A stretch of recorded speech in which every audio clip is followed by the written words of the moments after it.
two neighbors with nuclear weapons on the brink of war. India carrying out its deepest strikes inside Pakistan in more than 50 years. Okay, the blast from one of those strikes was caught on camera and shared on social media. You saw it right there. India says it was targeting, quote, terrorist infrastructure on the heels of a tourist massacre, a massacre of tourists in the disputed territory of Kashmir. Pakistan maintains it had no involvement in that. The Pakistani military says India's strikes killed 26 civilians, and security forces there say 5 Indian Air Force jets and a drone were shot down during that attack. So there's some serious back and forth here. CNN Chief National Security Analyst Jim Sciutto is with us now. And Jim, just remind everyone why the stakes are so high here and what's different this time. Well, the obvious one, as you note, these are two nuclear-powered states. I mean, there are no indications they're close to an escalation to a nuclear exchange, but that's always on the radar because once you're in it, it's hard to control the escalation because one side's proportional response could be considered by the other side to be an escalation. And here you have two differences compared to previous attacks we've seen. As you noted, the deepest strikes inside Pakistan by India, not just in the disputed area of Kashmir, but now also Pakistani claiming to have drawn blood as well from India with as many as 5, not yet confirmed by others, 5 jets shot down. Now, on the good side, that could allow both sides to say they've struck sufficiently, right? We struck India inside Pakistan. We have shown our resolve. We took Indian jets down, says Pakistan, and we've shown our resolve. It's possible, but that said, Pakistan has vowed a resolute response, and we're now awaiting that. Yeah, look, in 5 jets, when you're shooting down 5 jets, and again, we don't have confirmation of that, but that's not a skirmish. I mean, that's close to war when you're talking about things at that scale. Proxies here. I mean, first of all, I guess India and Pakistan are such major countries with major militaries. It's not necessarily a proxy war here, but there's who supports whom is interesting. Well, that's the central allegation here, right? Is that India blames Pakistan for this terror attack because, and it's a fact, there's a history of these terrorist groups operating on Pakistani soil with ties even to Pakistani intelligence, etc. Now, Pakistan says that is no longer the case. India still holds them responsible. But we've seen this before. You go back to the Mumbai attacks, right, in 2008. Horrible attack, Lashkar-e-Taiba, a Pakistan-based group, and then that led to one of several. I was going over my notes, the number of times the two sides have shot each other. 2019, 2016, 2014, 2013, 2011, 2008, 2002. Right. I mean, these are regular events. They are, although, again, deeper than we've seen before with potentially more consequences we've seen before. What's the U.S. involvement here, or how much power or sway does the U.S. have to sort of calm things down? Listen, I mean, the U.S. is not the only one making calls right now. You saw the Secretary Rubio has been in touch with the two sides here. The neighbors are in touch. One could expect that China might be in touch as well. It shares a border. Each one saying, let's keep a cap on this. Now, I did speak to U.S. military officials because I asked them, what is your level of concern that this expands beyond what it is right now? And again, this is hard to predict, but they said that in recent years, India and Pakistan have managed to manage escalation, right? To take shots, which are, let's not minimize the danger of that, but then to back down. So you at least have some history of that as well, but we'll have to see because Pakistan, it seems by all accounts, will respond. And then the question will be, how does India interpret that? Yeah, again, the what happens next here, if there is a next, is so crucial. So watch this space. Jim Sciutto, great to see you. Thank you so much. Walk us through exactly what we understand to have happened and where these tensions stand at this point. Well, we understand at about 1 o'clock in the morning, India struck what they described as 9 different sites inside of Pakistan, some of them inside Pakistan proper. One of those, the deepest strike India has made into Pakistan since 1971, when the two countries fought an intense war at that time. That is perhaps beyond the bounds of what Pakistan had been expecting from India in retaliation for the killing of 26 civilians in Indian-controlled Kashmir 2 weeks ago. The Prime Minister here has said that Pakistan's army is entitled to act in self-defense using corresponding actions, that they should avenge the loss of innocent life. He was speaking in the past couple of hours in Parliament. It was a very emotive speech, parliamentarians banging on their desks at time as his cadence rose and fell through this speech. He didn't talk about actions of revenge. What he talked about was a valiant army and air force being prepared. Spoke about the downing of the Rafale jets. These are the French-made fighter jets. He said India took a lot of pride in those aircraft, and Pakistan should take pride in the fact that they were able to shoot them down. So far, video appears to have emerged of at least one of those fighter jets downed in Indian-controlled Kashmir, about 40 miles from the border. It appears at this early stage of analysis that it may have been hit by a surface-to-air missile fired from Pakistan in defence. And this is, in essence, what the Prime Minister is alluding to here. The fact that Pakistan was able to do this, they should take pride in, because Rafale, the aircraft and the manufacturers themselves have taken pride until now that none of their fighter jets have been downed. I think more broadly about where the situation goes from here, the Prime Minister speaking about that right to self-defence and the support for the army to take that action. It's not clear that that action is imminent. It's not clear at all what it would be. But in the past few days, Pakistan has vowed to retaliate to any Indian strikes here. And of course, very emotive that children are among the dead, women and children among the injured, that a mosque should be hit, strikes a chord. But I think it's also worth just pointing out here that the leader of a proscribed terrorist organization here, Jaish-e-Mohammed, that took responsibility for a terror attack inside of Indian-controlled Kashmir in 2019, a leader who continues to use his Telegram channel to post aggressive statements against India. He said his home had been targeted and that 10 of his family members, including children, had been killed. Now, his organization is a proscribed terrorist organization, proscribed by the US, the UK, the UN, the EU, and by Pakistan as well. Becky? Nick, stand by. I just want to bring in Vedika here. India, of course, has linked the massacres on April the 22nd in Kashmir to Islamabad. That is a claim that Pakistan denies. India says it has a right to self-defense against terrorism at this point. What more are we hearing from the Indian government? Can we expect this to further escalate? And what do we know about Pakistan military claims that Indian fighter jets and a drone were shot down earlier this morning? I'm going to respond to your second question first, Becky. We've reached out to the Indian Air Force. There has been no response from them. But what experts here are really wanting to understand is, where is the proof from Pakistan when it comes to them claiming that they've shot down these jets? If there is proof, why haven't they come out with it? Where are the images? But like I said, we're still to hear from the security forces here in India. There's been no word, despite a press conference a couple of hours back here in India, local time this morning, where the Foreign Secretary addressed the press and gave a lot of details on these attacks, or rather these the offensive carried out, the military offensive carried out by the Indian side. Now, ever since this attack, which was in the dead of night, like Nick pointed out, 1:05 a.m. till about 1:30, 25 minutes, 9 sites in Pakistan-administered Kashmir as well as in Pakistan were hit. We've had the ministers talk about it. They've come out, they've hailed the soldiers here in India, and they've congratulated them for carrying out this attack.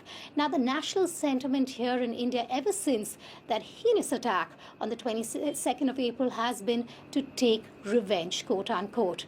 And if you remember, Indian Prime Minister Narendra Modi was the man back in 2019 who withdrew the special status of Kashmir, and he promised to bring peace to the valley. Now, the Indian government has come out today and said the reason Indian-administered Kashmir, Pahalgam, was attacked on the 22nd of April was because it was economically progressing, the entire area, after what happened in 2019. And it's also because a lot of tourists were coming back to the area.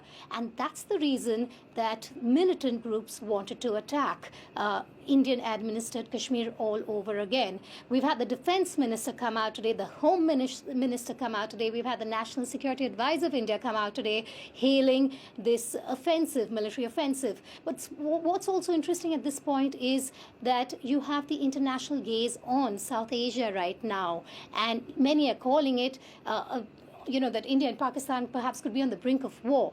But you have the Indian government now dialing all the stakeholders, the key players internationally, and telling them what went down from 1:05 to 1:30 on Wednesday morning. They're talking to their counterparts internationally, trying to tell them that we have only hit terror training camps in these areas. We've made very precise targets that we've hit really at this point. We've tried to minimize the casualties when it comes to civilians. But of course, Pakistan, like Nick said, says there's been a heavy casualty at their end. Good to have you. Thank you.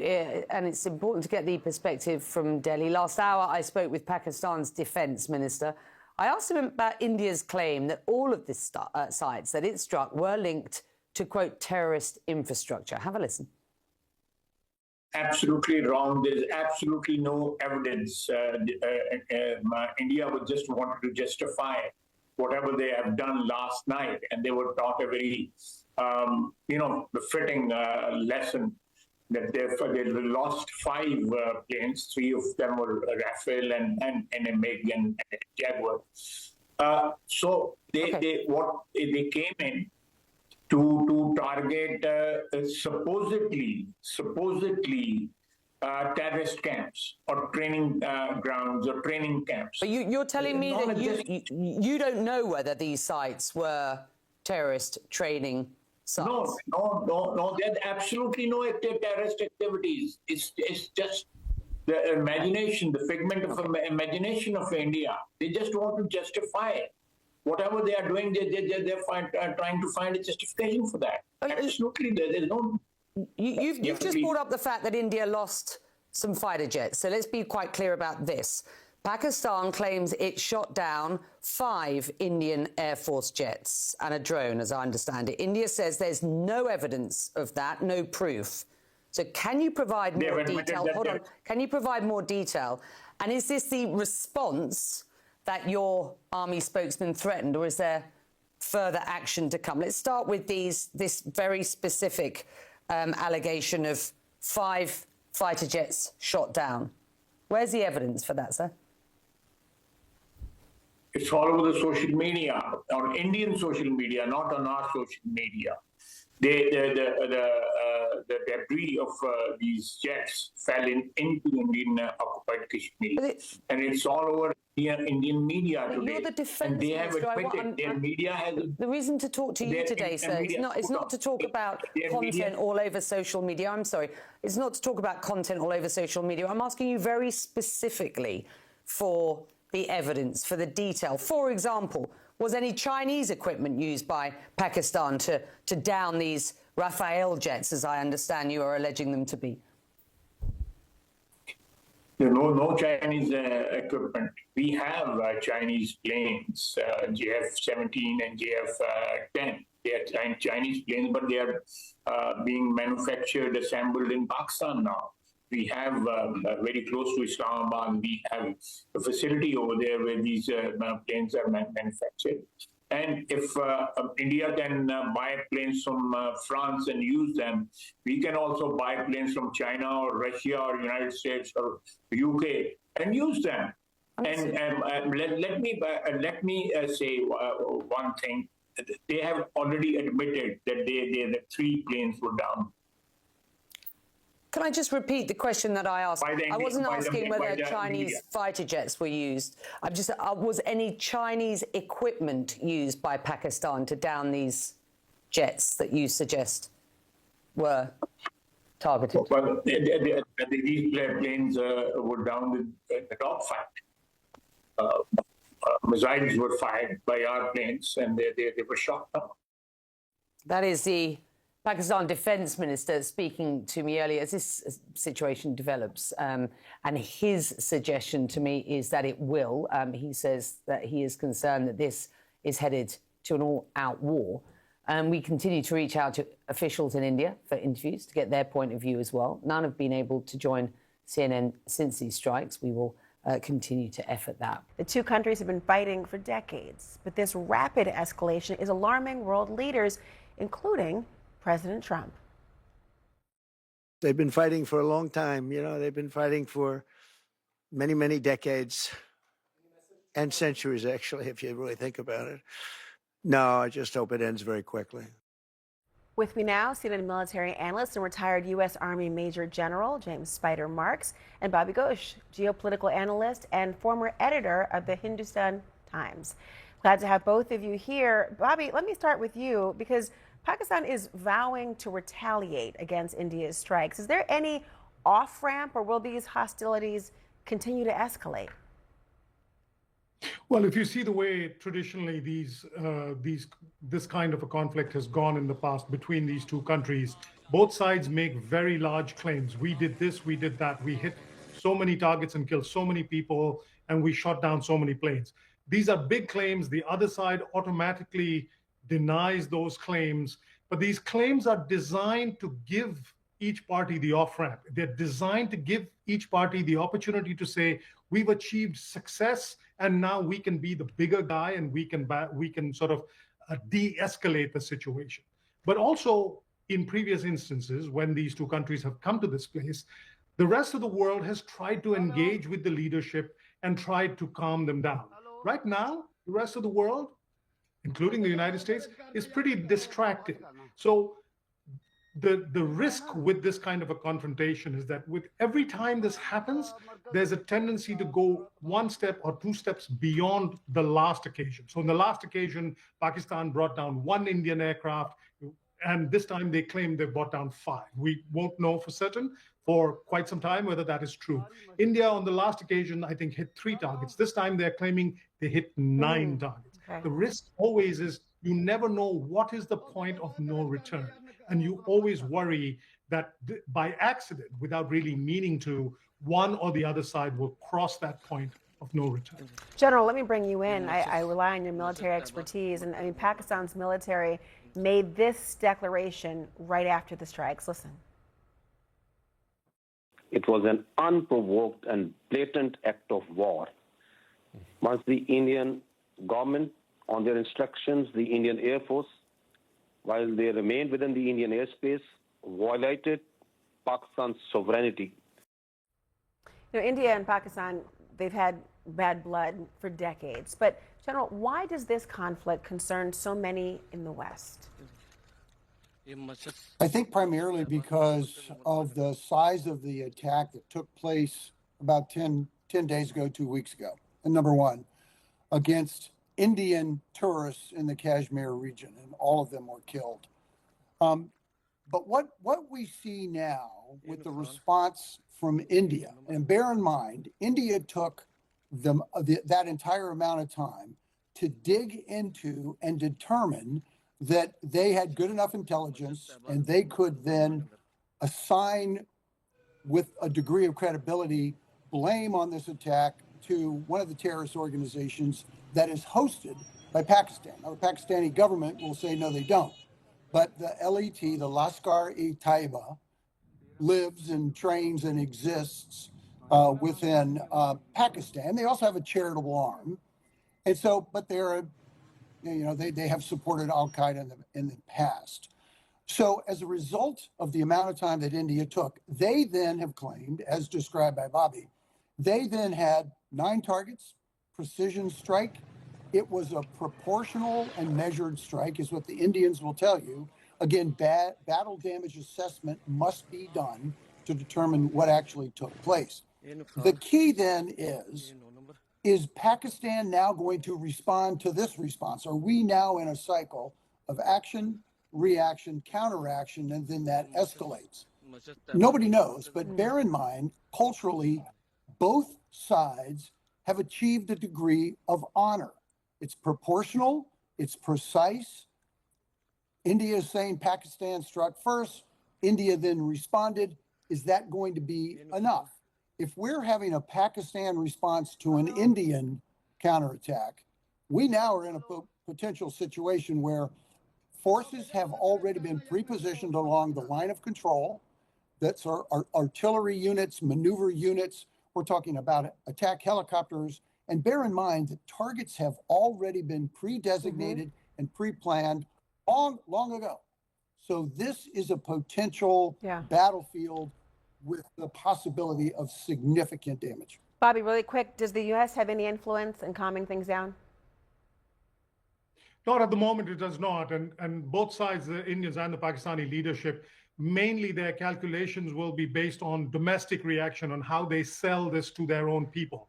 The United States, frankly, whether it was this administration or the last one, at this point in the conflict, there's not a whole lot it can do except to say, if you guys want to talk, we're here to help.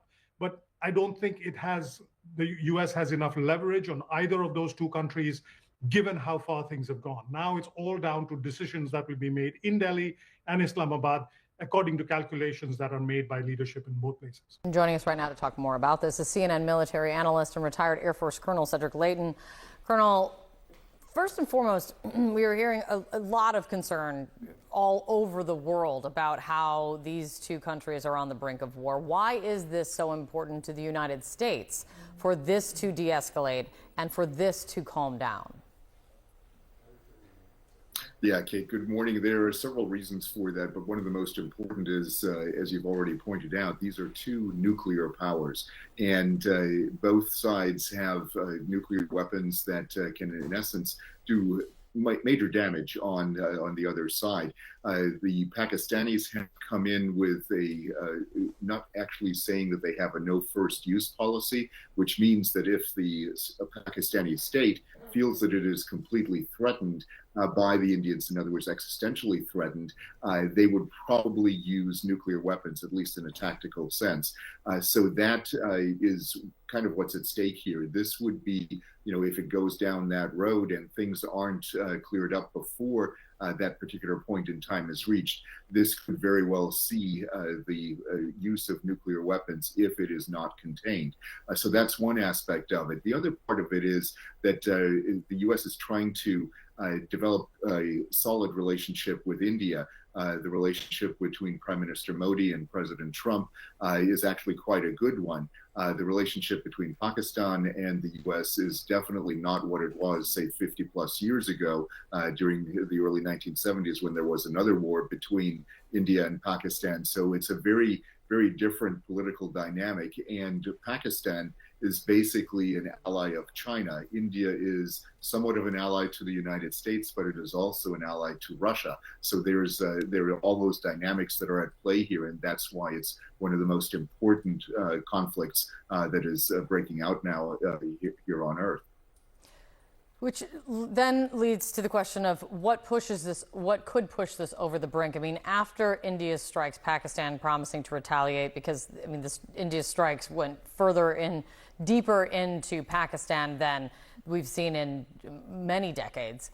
What does retaliation look like that doesn't escalate this further? Yeah, that's a really good question. So the Indians may have been trying to contain some of the things that they've been doing in response to the initial attack that killed the 26 tourists in Kashmir. And the reason I say that is because their target list seems to have basically included what they deem to be terrorist installations. And apparently they struck at least one of those based on what we're hearing from Nick Robertson. So that's aspect of it. However, the Pakistanis aren't seeing it that way. They're looking at this as you're attacking civilians, and that is what's going to precipitate certainly a reaction from Pakistan, even though they reportedly have those 5 Indian fighter jets and that drone. So there's all of that. So this is basically, because of the political dynamics in both countries, we're looking at a major possibility of a major escalation before there's an off-ramp here. An off-ramp would, of course, be desirable, but until both sides agree that they've achieved enough, we're not going to see that off-ramp. Yeah, it's good to see you, Colonel. Let's see what happens. I really appreciate your time.